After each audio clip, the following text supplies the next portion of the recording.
오늘 우리 주신 하나님의 말씀은 누가복음 2장입니다. 누가복음 2장 33절부터 35절까지의 말씀을 같이 읽겠습니다. 신약성경 90페이지에 있는 누가복음 2장 33절부터 35절까지 3절 말씀을 합독해서 한 목소리로 읽겠습니다. 시작. 그의 부모가 그에 대한 말들을 놀랍게 여기더라. 시몬이 그들에게 축복하고 그의 어머니 마리아에게 말하여 이르되 보라, 이는 이스라엘 중 많은 사람을 패하게 하거나 흔하게 하며 비방을 받는 표적이 되기 위하여 세움을 받았고 또 칼이 내 마음을 찌르듯 하느니 이는 여러 사람의 마음의 생각을 드러내려 함이라 하시더라. 아멘. 할렐루야. 하나님의 은혜가 우리 삶을 그리실 줄 믿습니다. 내일은 성탄 예배가 있는 날이라서 새벽 예배가 없습니다. 참고하시기 바랍니다. 어제 본문에서 시므온은 정결 예식을 위해 성전에 올라온 아기 예수님을 품에 안고 있었죠. 그래서 오랫동안 기다렸던 그 하나님의 약속이 이루어지고 자신의 눈앞에서 성취되는 것을 보면서 기쁨과 찬양의 고백을 하나님 앞에 올려드리고 있었는데, 자, 그리고 나서 오늘 본문에서 시므온은 이 예수님을 통해서 자신의 품 안에 안은 이 아기 예수님을 통해서 이루어질 일들을, 앞으로 일어날 일들을 예언합니다. 마리아에게 예언해 주고 있는데, 먼저 34절 말씀 보십시오. 제가 읽겠습니다. 시몬이 그들에게 축복하고 그의 어머니 마리아에게 말하여 이르되 보라, 이는 이스라엘 중 많은 사람을 패하거나 흥하게 하며 비방을 받는 표적이 되기 위하여 세움을 받았고. 여러분, 이 예언이 어떤 의미일까요? 지금 어떤 메시지를 마리아에게 시몬이 전달하고 있는 것입니까? 이스라엘 중 많은 사람을 패하게도 하고 흥하게도 하며 또 비방을 받는 표적이 된다는 것, 어떤 의미입니까? 사실 우리말 성경에는 이 의미가 제대로 드러나지 못하고 있는 것 같습니다. 여기 패하거나 흥하다라는 단어는 싸움에서 패하다, 싸움에서 이기다 이런 단어가 아니기 때문입니다. 원래 이 단어는 넘어지다와 일어서다라는 의미가 있는 단어입니다. 예수님 앞에서 넘어지는 사람이 있는가 하면 일어서는 사람도 있다는 것이죠. 앞에 넘어짐은 심판이나 거절의 결과를 나타냅니다. 뒤에 일어남은 부활과 회복 그리고 구원을 의미하는 단어인 것입니다. 그러니까 넘어짐은 이 땅에 오신 구주를 거절하는 사람들에게 예수님은 멸망의 원인이 된다는 것이죠. 반대로 일어남은 예수님을 믿는 사람들에게는 생명과 구원을 주시는 축복의 근원이 된다는 것입니다. 예수님의 오심은 한 사건인데 그분 앞에서 어떻게 반응하느냐, 그 예수님을 어떻게 대하느냐, 그 예수님 앞에 어떻게 서느냐에 따라서 넘어지는 사람이 있는가 하면 일어서는 사람도 있다는 것이죠. 예수님으로 인해서 심판의 자리에 서는 사람들이 있는가 하면 구원에 이르는 사람들도 있다는 것입니다. 그래서 이사야서 8장 14절 말씀을 보면 오실 메시아에 대해서 700년 전 이사야 선지자가 예언하면서 그 메시아는 하나님의 성소로서 구원의 길, 성소가 하나님을 만나는 곳이었잖아요. 성소가 하나님의 임재를 경험하고 영광을 맛보면서 하나님께 제사하는, 하나님 앞으로 나아가는 그런 곳이었던 것처럼 오실 메시아는 하나님의 성소로서 구원의 길을 여시는 분이시지만, 그러나 그분을 받아들이지 않는 자들에게는 거치는 돌과 걸림돌이 되신다. 그래서 결국 심판의 이유가 된다라고 선지자가 예언하고 있는 것이죠. 여러분, 이 말씀은 예수님께서 모든 인류의 선택의 기준이 되신다는 의미입니다. 예수님을 믿고 따르는 자는 구원을 얻고 하나님의 은혜 안에서 일어서지만, 그러나 끝까지 그분을 거부하고 거절하는 사람들에게는 어떻게 되십니까? 넘어짐의 이유가 되고 영원한 심판에 이르는 이유가 된다는 것이죠. 결국 예수님은 모든 인생들에게 생명과 구원의 반석도 되시지만 또 멸망과 심판의 이유가 되신다. 이런 예언을 시므온이 하고 있는 거죠. 여러분, 예수님은 우리의 삶에도 믿음의 기준이 되시는 줄 믿습니다. 예수를 영접하고 그분의 말씀에 순종할 때 우리는 생명을 얻고 영생으로 구원의 길로 나아갈 수 있습니다. 그러나 끝까지 예수님을 거부하면 영적인 파멸을 피할 수가 없는 것이죠.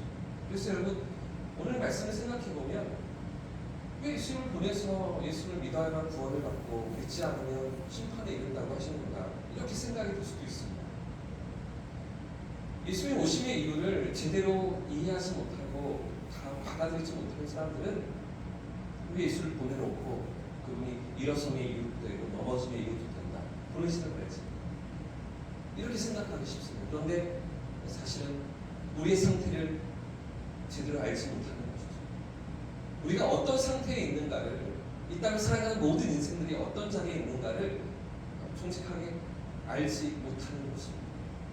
사실은 하나님을 떠나서 하나님과 단절되어서 영원한 그 저주와 형벌에 갇혀있는 인생들이죠. 죄 가운데 하나님을 떠나고 타락하고 범죄한 인생들은 어느 심판의 자리로 이미 그런 운명에 처해 있고 그런 삶의 자리에서 이 땅을 살아가다가 영적으로 죽어있는 영적인 죽음 그리고 이 땅을 살아가는 것 같지만 열심히 살아서 결국은 육체적인 죽음을 맞이하는 영적인 죽음과 육체적인 죽음 그리고 더 나아가서 어찌할 수 없는 영원한 죽음 영원한 심판과 영원한 형벌에 들어가는 그 삼중의 죽음의 자리에 던져져 있는 것을 모르기 때문에 왜 예수를 보내서 믿어야만 구원받고 안 믿으면 지옥 간다고 하느냐 라고 싫어하고 거부하지만 사실은 우리의 상태를 생각해보면 그런 우리를 위해서 그 저주와 멸망의 자리에 던져진 우리를 위해서 예수께서 오시고 그 예수님 앞에서 영원한 생명으로 일어설 수 있음을 그 구원의 길을 허락하셨음을 우리가 받아들여야 하는데 나는 잘 살고 있는데 나는 괜찮은데 나는 아무런 문제가 없는데 왜 예수를 보내서 믿으라고 하느냐 왜 성탄절에 예수를 보내느냐 이렇게 말하고 생각하는 어리석고 미련한 인생들이 보시죠. 사랑하는 여러분 예수님을 영접하고 그분의 말씀에 순종할 때 구원에 이르는 줄 믿습니다. 이를 위해서 예수께서 성탄으로 우리 가운데 찾아와 주신 줄 믿습니다. 그분은 지금도 우리의 구원의 기준이죠. 우리의 삶의 선택의 기준이죠. 여러분 이 사실을 알지 못하고 깨닫지 못하는 인생들에게 알리고 전파하고 소개해야 되는 우리의 사명으로 저와 여러분이 서 있는 줄 믿습니다. 그분은 모든 인생의 길이 되어주시고 진리가 되어주시며 생명이 되어주시기 때문이지. 뿐만 아니라 예수님은 사람들 안에 숨어있는 마음과 생각을 드러내신다라고 시므온이 이야기합니다. 35절 말씀인데요. 35절을 같이 한번 읽어보겠습니다. 시작. 또 칼이 내 마음을 찌르듯 하리니 이는 여러 사람의 마음의 생각을 드러내려 합니다. 예수님은 단순히 외적인 행동이 아니라 우리 내면의 중심을 살피시고 그분의 말씀과 진리로 우리의 죄와 연약함을 드러내신다. 이런 내용입니다. 여러분 왜 이렇게 하실까요? 왜 우리의 연약함과 죄를 드러내십니까? 책망하시는 게 아닙니다. 정죄하시려는 것도 아닙니다. 우리 모든 죄와 더러움을 드러내심으로 우리의 마음을 깨끗하게 하시기를 원하십니다. 우리를 다시 회복시키시길 원하십니다. 그 일을 위해서 우리 주께서 오셨던 것입니다. 예수께서 십자가에 죽으시고 모든 죄 속에 제물이 되어주심으로 우리 죄와 우리의 허물과 우리의 연약함을 다 고치시고 용서하시며 하나님 앞에 나아가도록 길을 열어주시는 것입니다. 그런데 그 전에 먼저 우리의 죄와 연약함을 드러내십니다. 깨닫게 하십니다. 그러니까 그 은혜가 얼마나 크고 놀라운지를 깨닫고 고백하는 사람들은 내가 얼마나 치명적인 죄인이었는지 얼마나 흉악한 하나님 앞에서의 죄인이었는지를 인정하고 고백하는 사람들 아닙니까? 결국 이 죄의 문제가 해결되지 못하고서는 하나님 앞에 나아갈 수가 없기 때문에 이 죄의 모든 우리의 숨겨진 것들을 우리 안에 있는 모든 연약함들을 예수님께서 드러내시고 빛으로 밝히시며 우리의 안에 있는 모든 상처까지도 다 드러내시면서 그분의 진리로 치유하시고 회복하시기를 우리 주님은 원하시는 것입니다. 그렇기 때문에 우리는 예수님 앞으로 나아가야 합니다. 우리의 죄를 숨기지 않고 정직히 고백하면서 주님의 은혜와 사랑을 붙들어야 하는 것이죠. 그렇게 할 때 주님은 우리의 모든 상처를 어루만져 주시고 우리의 모든 죄를 용서해 주시고 용서받지 못한 죄는 없고 사하시지 않으실 그런 죄가 없는 우리 구주께서 우리를 새롭게 하시고 어둠에서 빛으로 절망에서 새 생명으로 우리를 이끌어 가시기를 원하시는 것인데요. 하지만 여러분 이 35절 본문도 반대로 한번 생각해 보십시오.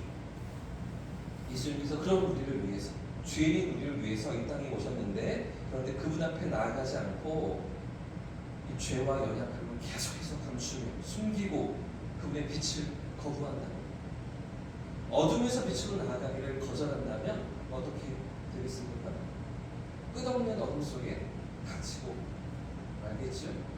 더 깊은 절망과 고통 속에 끌려다니고 마는 것입니다. 그러므로 여러분 빛이신 주님 앞에 나아가요. 이미 빛이신 주님 앞으로 우리가 나왔지만 더 가까이 그분 앞으로 나아가면서 우리 안에 숨겨진 우리 저 깊은 곳에 숨어있는 모든 연약함도 우리의 상처도 우리 과거의 모든 연약함도 주님 앞에서 다 다루어져야 하는 것인데 그분 앞에 우리의 죄와 연약함을 내려놓고 치유와 회복을 경험해야 하는 것입니다. 그럴 때 주님은 우리의 모든 어둠을 물리치시고 우리를 새 생명과 소망으로 이끌어 주실 줄 믿습니다. 더 능력의 손길로 우리를 붙드시며 은혜 속으로 우리를 이끌어 가실 줄 믿습니다.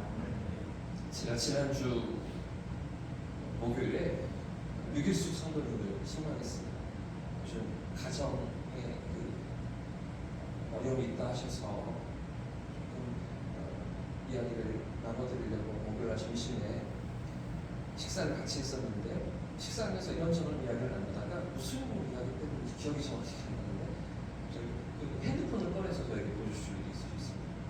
핸드폰에 이렇게 덮개가 있잖아요. 덮개 안쪽에 신용카드도 들어가고 신분증도 들어가는 거 핸드폰 케이스 이렇게 봤는데 거기 익숙한 카드가 하나 들어가 있는 거예요. 자세히 보니까 작년에 만들었던 말씀 카드였습니다. 작년 그 주제 이미지 일어나라 빛을 발하라 이렇게 써져 있고 그 뒷면에 말씀 성구가 조금 다르게 몇 가지가 있는데 그중에 10편, 30편, 11절 말씀이 있습니다. 주께서 나의 슬픔을 향하여 춤이 되게 하시며 나의 배옷을 벗기시고 기쁨으로 띠띠우셨나이다 말씀이 써져 있는 성구까지가 들어있더라고요. 그래서 이 카드를 넣어두셨네요. 그 어르신께 말씀을 드렸더니 그때부터 놀라운 일이 벌어졌습니다. 실은 카드 뒤에 뭐가 있다. 이분 말이 그렇게 표현하시잖아요. 뭐가 있다. 이렇게 하시잖아요. 카드 뒤에 뭐가 있다. 그러면서 성국 카드를 꺼내서 보여주시는데 이 성국 카드 안쪽에 뭐가 들어있었을까요? 절에서 준 부적이 들어있었습니다. 앞에는 달만 그리는 거죠. 뒤에는 부적, 동그랗게 빨간색으로 되어 있더라고요. 그러면서 이 어르신이 이렇게 말씀하시는 거죠. 하나님하고 부처님이 같이 있다. 들으시는 거예요.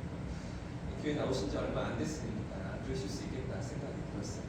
그래서 절에서 준 것도 버리기가 아깝고 교회에서 준 것도 꽂아놓고 싶고 그러셨던 것 같은데 제가 아무런 말도 하지 않았어요. 심지어 그 달만 카드는 금박으로 되어 있었어요.